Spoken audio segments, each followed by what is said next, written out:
आरव एक शहरी लड़का है जो अपने करियर के लिए एक छोटे शहर में आने का फैसला करता है।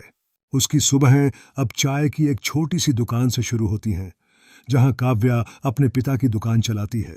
आरव का ध्यान सबसे पहले काव्या की चाय पर जाता है, जो उसे हर रोज मिठास से भर देती है। काव्या की मुस्कान में एक आकर्षण है जो आरव को दीवाना बना देती है। धीरे धीरे चाय का बहाना आरव और काव्या के बीच संवाद का सूत्र बन जाता है। वे मौसम, शहर और सपनों की बातें करने लगते हैं। चाय की एक कप में मिलने वाली गर्मजोशी और बातचीत के हर टुकड़े में दोनों के दिलों में एक गहरी समझ की नींव रखी जा रही होती है।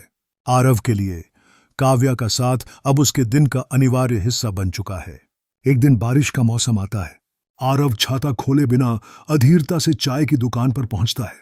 जब काव्या उसे देखती है तो वह तुरंत अपनी छाता लेकर दौड़ती है और कहती है, पागल हो क्या, बीमार पड़ जाओगे।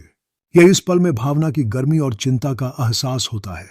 आरव का जवाब उसे चौंका देता है और दोनों एक छतरी के नीचे बैठकर चाय की प्याली को साझा करते हैं, जिससे उनकी अनकही बातें और भी गहरी हो जाती हैं।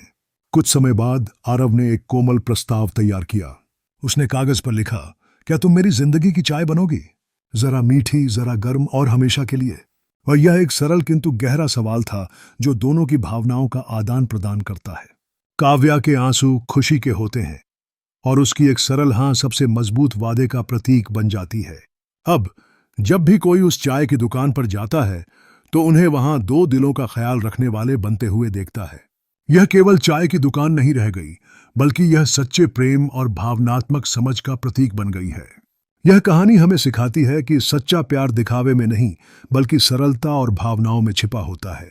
कभी कभी एक कप चाय ही जीवन के सबसे मधुर अनुभवों का प्रतीक बन जाती है।